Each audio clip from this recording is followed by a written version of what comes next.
Hello, నేను మీ CS రావు.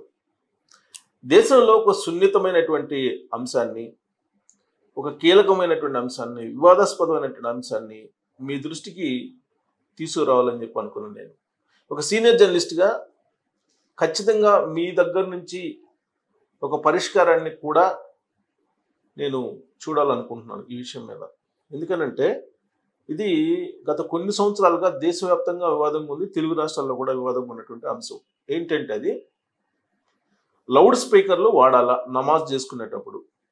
ముస్లింలు అనాదిగా ఆచారం ప్రకారం, వాళ్ళ సాంప్రదాయం ప్రకారం ప్రతిరోజు నమాజ్ చేస్తూ ఉంటారు. ఆ సందర్భంగా వాళ్ళు లౌడ్ స్పీకర్లను ఉపయోగిస్తూ ఉంటారు. దీని మీద అనేకమైనటువంటి కోర్టుల్లో పబ్లిక్ లిటిగేషన్ పిటిషన్స్ వేశారు, ప్రజా ప్రయోజనాల వాద్యాన్ని వేశారు. అనేక కోర్టులు అనేక రకాలుగా స్పందించాయి. సుప్రీంకోర్టు వరకు కూడా వెళ్ళింది. సుప్రీంకోర్టు కూడా కొన్ని ఆంక్షలు విధించింది. ఆ ఆంక్షల నడుమ నిర్ణయాలు తీసుకోవచ్చు ఆయా రాష్ట్ర ప్రభుత్వాలు అనేది ఒక డైరెక్షన్ కూడా ఇవ్వడం జరిగింది, పూర్తి స్థాయిలో తీర్పు కాకపోయినప్పటికీ కూడా. అయితే ఇప్పుడు తాజాగా గుజరాత్లో చోటు చేసుకున్నటువంటి ఒక సంఘటన దేశవ్యాప్తంగా కూడా ఇప్పుడు చర్చనీయాంశమైంది.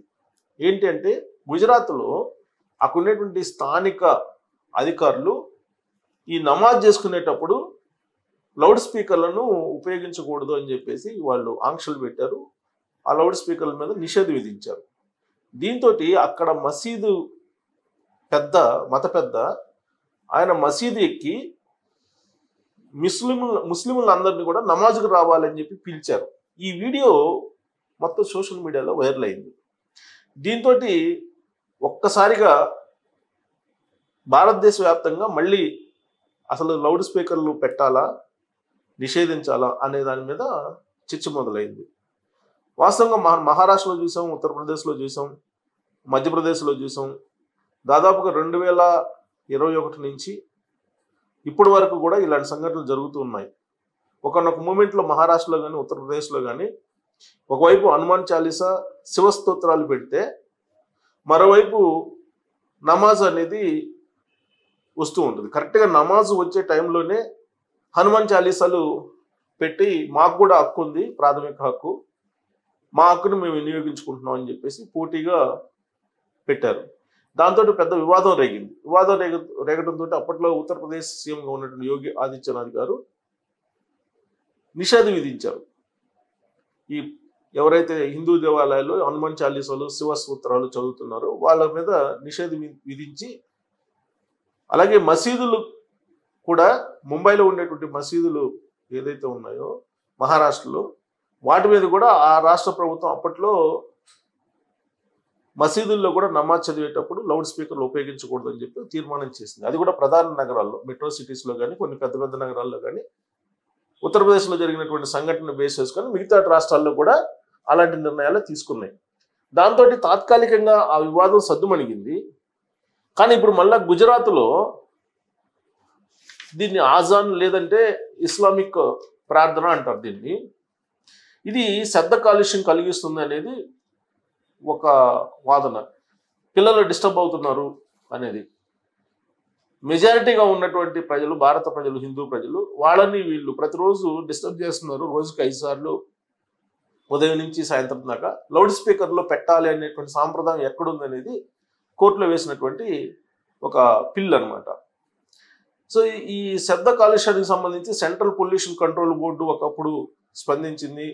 అలాగే ఇంకా నేషనల్ శబ్ద కాలుష్యానికి సంబంధించి తీవ్రంగా హరిత ట్రిబ్యునల్ కూడా 2020 జూన్లో తీవ్రంగానే స్పందించింది దీని మీద.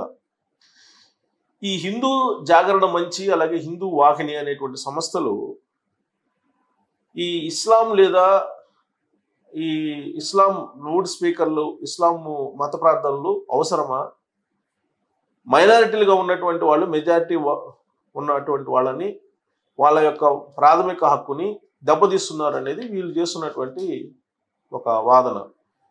మహారాష్ట్ర ఉన్నవులో 2023లో ఇది పెద్ద ఎత్తున పెద్ద ఘర్షణకే దారితీస్తుంది.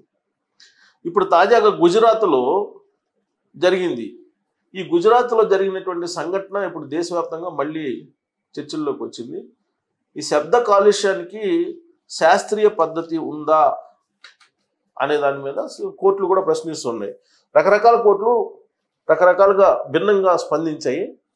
ఇప్పుడు తాజాగా గుజరాత్లో జరిగినటువంటి సంఘటన, దానికి సంబంధించి రిపోర్ట్స్ కూడా ఉన్నాయి. మనం అందరూ అన్ని నేషనల్ అలాగే ప్రాంతీయ పత్రికలు కూడా ఆ న్యూస్ని ప్రజెంట్ చేశాయి. నేను ఆ న్యూస్ని చదివి వినిపిస్తాను మీకు. ఆ తర్వాత ఆయా సందర్భాల్లో ఆయా రాష్ట్రాల హైకోర్టులు ఏ విధంగా తీర్పు ఇచ్చాయి కూడా మీ ముందుకు తీసుకొచ్చేటువంటి ప్రయత్నం చేస్తాను. ఫస్ట్ మనం గుజరాత్లో జరిగినటువంటి సంఘటనని మీ ముందుకు తీసుకొస్తాను. నేను చదివి వినిపిస్తాను.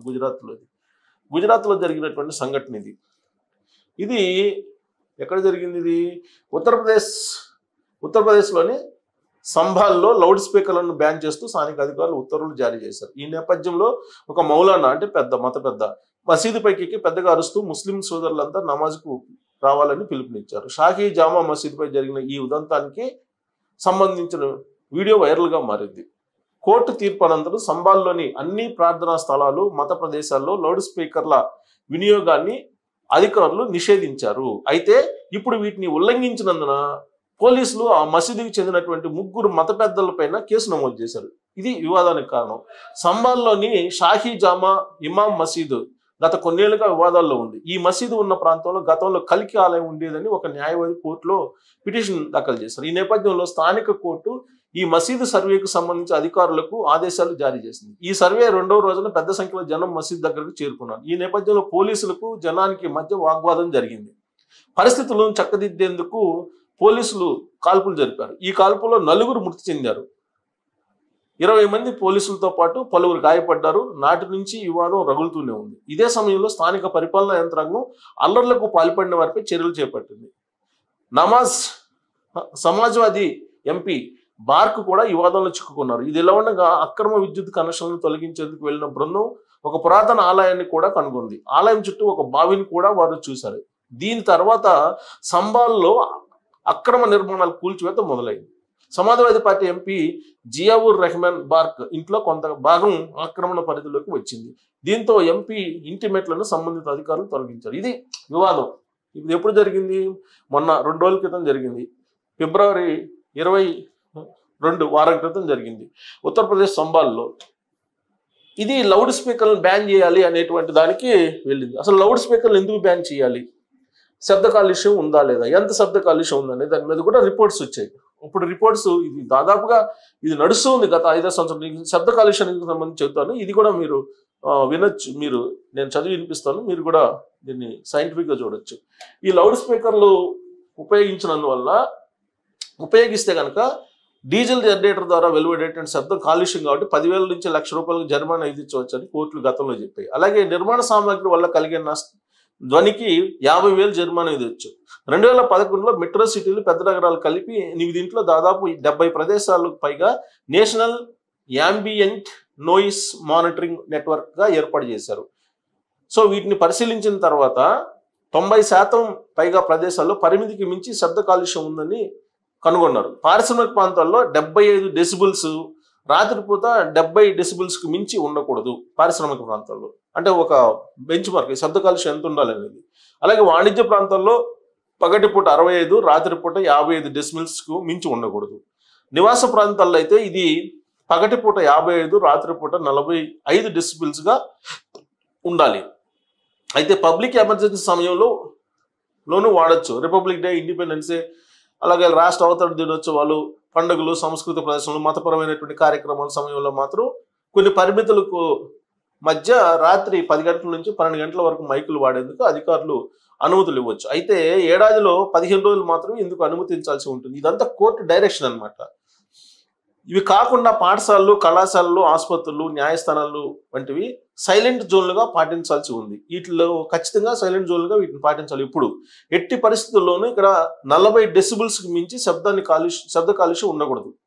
సో శబ్ద కాలుష్యం ప్రధానంగా రాత్రిపూట నిద్రకు భంగం కలిగించి సుదీర్ఘకాలం ఇదే పరిస్థితి ఎదుర్కొంటున్న వారికి మాత్రం వినికిడి సమస్యలు కాకుండా మానసిక సమస్యలు కూడా తలెత్తున్నాయన్నది నిపుణుల పరిశీలన. శబ్ద కాలుష్యం తీవ్ర స్థాయిలో రికార్డ్ అవుతుందా లేదా అన్న అంశంపై విస్తృతంగా మీటర్లను ఏర్పాటు చేయాల్సిన అవసరం ఉందని కాలుష్య నియంత్రణ మండలి అధికారులు చెప్తున్నారు. ఇది 70 డెసిబెల్స్కి ఎక్కువ ఉంటే కనుక అది ఖచ్చితంగా ప్రమాదకరం అని చెప్పి చెప్తున్నారు. ఆల్రెడీ కాలుష్య నియంత్రణ మండలి జోక్యం చేసుకుంది దీని మీద. సెంట్రల్ పొల్యూషన్ కంట్రోల్ బోర్డు, అలాగే దీని మీద ఎంతెంత ఈ కాలుష్య శబ్ద కాలుష్యాన్ని నివారించాలంటే దాని మీద ఎలాంటి చర్యలు తీసుకోవాలి ఇవన్నీ కూడా చెప్పింది. అయితే అది ఎవరు పాటించట్లేదు. ఇప్పుడు మళ్ళీ గొడవైంది కాబట్టి మసీదులకు సంబంధించిన వివాదాలు తలెత్తింది కాబట్టి మళ్ళీ వస్తుంది అనమాట. అంటే కేవలం నమాజ్ వల్ల వస్తుందని కాదు, అటు ప్రార్థనా మందిరాలతో పాటు దేవాలయాల్లో వస్తుంది, అలాగే చర్చిల్లో కూడా ఇలాంటి సందర్భాలే ఉన్నాయి.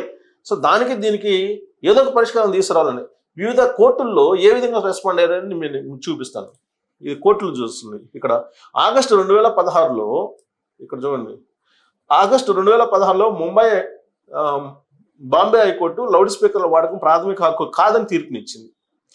సో అప్పుడు ఇచ్చింది.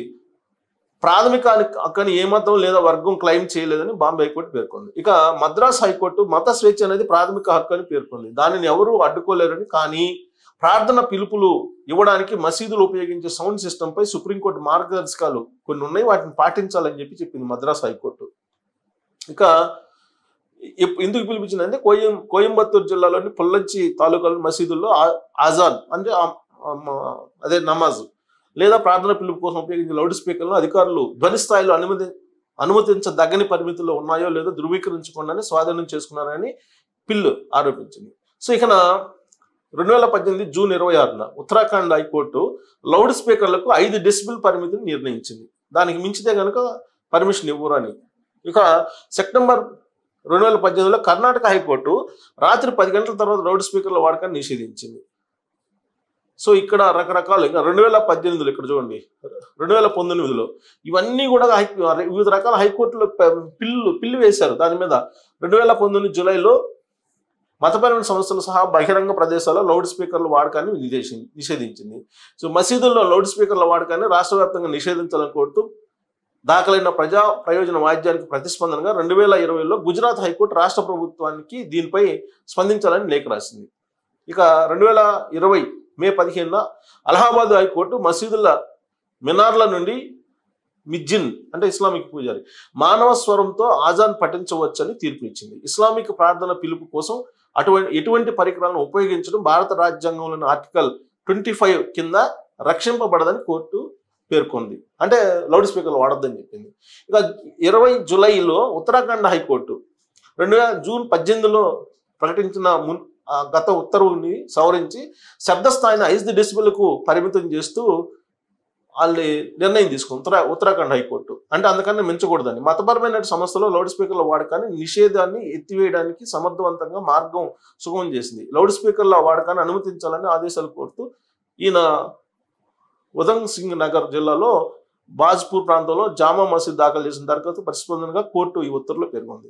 ఇక చూడండి 2000 కోర్టుకు సంబంధించినటువంటి జనవరి 2021 జనవరి 11న కర్ణాటక హైకోర్టు మతపరమైన ప్రదేశాల్లో అక్రమ లౌడ్ స్పీకర్లపై చర్యలు తీసుకోవాలని రాష్ట్ర ప్రభుత్వాన్ని ఆదేశించింది.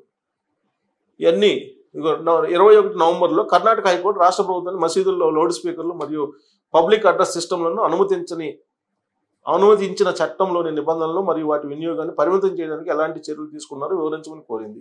ఇక 2022లో ఉత్తరప్రదేశ్ పోలీసులు 11,000 లౌడ్ స్పీకర్లను తొలగించి 35 లౌడ్ స్పీకర్ల వాల్యూమ్ను అనుమతించదగిన స్థాయికి తగ్గించారు. ఇవన్నీ కూడా లౌడ్ స్పీకర్లకు సంబంధించినటువంటి. సో మతపరమైన చట్టవిరుద్ధమైన లౌడ్ స్పీకర్ల ఏర్పాటుకు వ్యతిరేకంగా జారీ చేసిన ఆదేశాలను పాటించలేదని ఆరోపిస్తూ 2018 దాఖలు చేసిన పిటిషన్ జూన్ 14 విచారిస్తున్న బాంబే హైకోర్టు. ఇవన్నీ కూడా తీర్పులు అనమాట. ఆయా కోర్టుల్లో ఇచ్చినటువంటి తీర్పులు దేని మీద? ఈ లౌడ్ స్పీకర్ల వినియోగం మీద.